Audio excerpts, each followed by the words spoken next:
Assalamualaikum warahmatullahi ta'ala wabarakatuh. Bismillahirrahmanirrahim. Alhamdulillahirabbil alamin. Wassalatu wassalamu ala Rasulillah wa ala alihi wa sahbihi ajma'in. Yang dihormati pengurusi tetap yang berhormat Al-Fadhil Ustaz Hasan, pemangku Ketua Dewan Ulama PAS Negeri Kelantan, bersama dengan ahli jawatankuasa Dewan Ulama PAS Negeri, seterusnya para perwakilan dan pemerhati Muktamar Dewan Ulama PAS Kelantan kali yang ke-42 yang saya kasihi semua. Saya diminta untuk mewakili jawatankuasa Dewan Ulama Negeri untuk memberikan sedikit ucapan penangguhan pada muktamar kita pada kali ini. Para perwakilan yang dikasihi semua, muktamar kita pada kali ini adalah untuk kali yang pertama selepas kita tamat dalam perjuangan kita untuk pilihan raya PRU yang ke-13 baru-baru ini. Dan muktamar kita adalah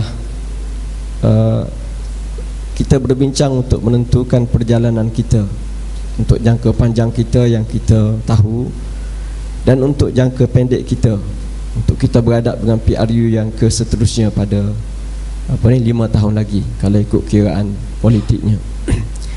Dan saya nak sebut beberapa perkara. Pertama, kita sedang melalui beberapa cabaran. Cabaran pertama untuk negeri kita Kelantan ialah perubahan kepimpinan kerajaan negeri.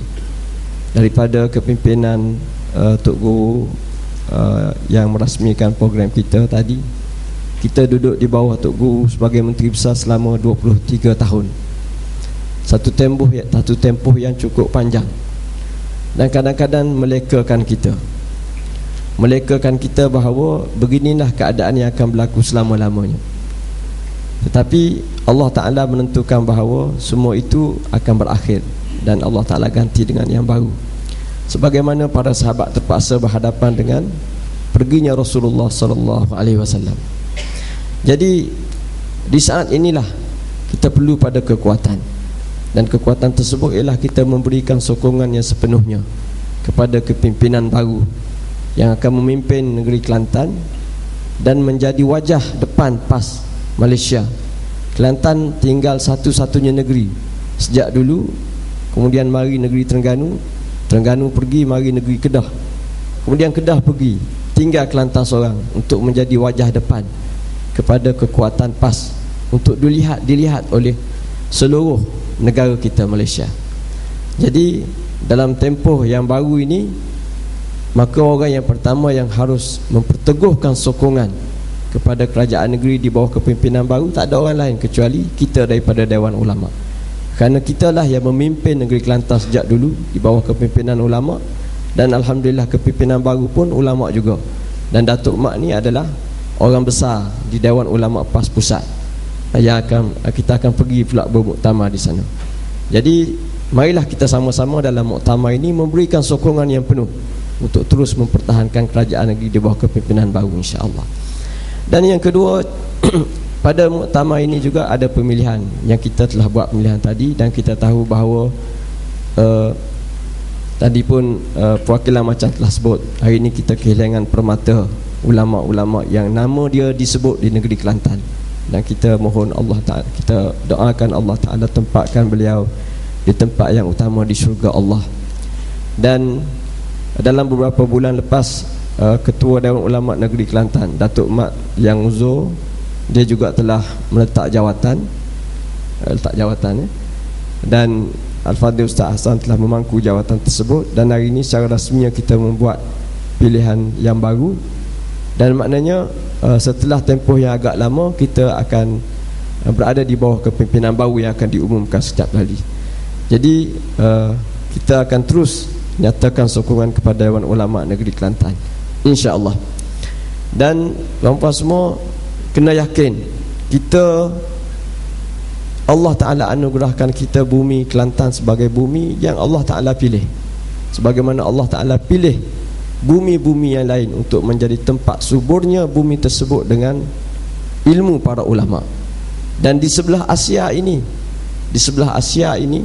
apatah lagi Asia Tenggara, nama Kelantan adalah nama yang bersinar semenjak dahulu. Jadi kewajipan kita, amanah yang Allah Ta'ala beri pada kita, terutama sekali ulama-ulama yang terlibat dalam medan yang paling teruk manusia masuk campur, iaitu medan politik. Sebagaimana perwakilan kata panjang sebut tadi, tempat orang jahat bergomong. Kepimpinan kuasa ini tempat syaitan, tempat orang jahat masuk untuk menguasai tempat kuasa. Tiba-tiba mari orang baik nak masuk, iaitu ulama. Sudah pastilah pertentangan di antara orang jahat dengan orang baik ni adalah sengit. Jadi kita di Kelantan telah diajar ilmu semenjak muda kita sampailah kita tua, bahawa ulama memiliki ilmu yang tidak dimiliki oleh orang lain, ilmu wahyu. Dan cara ulama berfikir tak sama dengan cara orang yang ada ilmu akal saja. Maka kita harus ke depan, terutama sekali di negeri Kelantan yang kita nak pelihara sejarah dia sampai kiamat, kekal sebagai bumi yang subur dengan ilmu wahyu, yang Tok Guru sebut ilmu negeri tadahan wahyu. Kita kena yakin, bergerak dengan yakin bahawa kita mesti menunjuk, kita mesti memperkenalkan kepada masyarakat hari ini bahawa tidak ada yang lebih baik selain daripada kepimpinan Islam. Dan kita harus yakin dengan keupayaan kita untuk memimpin. Kita tengok cara kita, biarlah orang lain nak kata apa mengenai ulama, tapi kekuatan adalah pada diri sendiri. Kita tak boleh berubah kecuali kita sendiri yang nak berubah. Marilah kita, bumi pun bumi negeri Kelantan, sistem yang elok, kawan-kawan yang elok disiapkan untuk kita. Tapi kalau kita tak nak berubah, maka sistem, kawan-kawan, keluarga yang baik itu tidak akan membantu kita. Jadi kita kena yakin keupayaan kita. Saya alhamdulillah dipilih baru ni bersama dengan YB Takiri yang bentang tadi untuk masuk parlimen pada kali ini. Dan 2-3 kali kita bersidang, tuan speaker bila saya jumpa speaker dua-dua, ketua speaker dan timbalan speaker, dia panggil. Dia kata, "Ustaz, kalau Ustaz bangun, saya akan bagi ke Ustaz bercakap dulu kalau saya nampak." Sebab dia kata lama dah parlimen ni tak dengar ayat Quran. Kebetulan mula-mula kami bersidang awal lepas pilihan raya baru ni, semua ustaz-ustaz, kebetulan yang masuk tahun ini ustaz ramah. Separuh daripada ahli parlimen lepas ni ustaz, golongan ulama, sama ada daripada Dewan Pemuda ataupun Dewan Ulama. Dan kami ni dah rancang, setiap kita mesti bermula dengan ayat Quran. Sampai ada MP kita kata, pelik, dia kata, nah, ucapan kali ni penuh dengan ayat Quran parlimen. Rupa-rupanya kita ingatkan, kita je berseronok. Tuan speaker dia panggil, dia kata, kalau Ustaz bang kita nak bagi, sebab kita nak dengar ayat Quran. Tuan speaker ni UMNO, tapi dia kata lama dah parlimen ni, mungkin tolak Tok Guru jadi ya dulu yang baca ayat Quran dan sebagainya. Jadi dia kata ini maknanya satu sudut pandang daripada hati kecil orang yang hari-hari duk lawan kita. Tiba-tiba bila dia dengar ayat Quran ni ada dalam hati mereka. Kalimah syahadah, orang Melayu ni semua mengucap. Bila kita sentuh dengan ayat Quran, dia rasa lain. Sebab perbincangan mereka 24 jam bersama dengan guru UMNO dia ni, dia tak pernah rasa basah dengan ayat-ayat Quran. Jadi kalau kita tak yakin, macam mana kita nak yakinkan orang? Jadi kita mesti bergerak dengan yakin. Dan tuan-tuan semua, inilah harapan kita. Sebab itulah kita sebut mengenai keupayaan ulama untuk memerintah. Bukan hanya di Kelantan, bahkan di pusat. Bukan hanya dalam Dewan Ulama, bahkan di peringkat pusat. Seperti YB Takiri sebut tadi, dalam turath ilmu yang kekal semenjak zaman Rasulullah sallallahu alaihi wasallam, ulama ini yang memiliki ilmu yang rasikh, memiliki ilmu yang kuat dalam agama, Allah Ta'ala angkat dia sebagai pemimpin. Sebagaimana Nabi yang bermula daripada datuk kita Nabi Ibrahim alaihi salam, walaupun tak ada orang, dia adalah imam. Dan ketika ramai cucu dia nama Muhammad sallallahu alaihi wasallam, dia adalah imam. Dan siapa yang mewarisi ilmu para nabi ini, dia adalah imam. Walaupun orang tak suka, walaupun sistem yang dilihat tak sesuai lagi hari ini dengan ulama, tapi kita kena yakin bahawa kita memiliki sesuatu. Tok Guru ni Aziz akan pergi, ulama akan pergi. Allah Ta'ala letakkan bahawa di langit ini bulan hanya satu.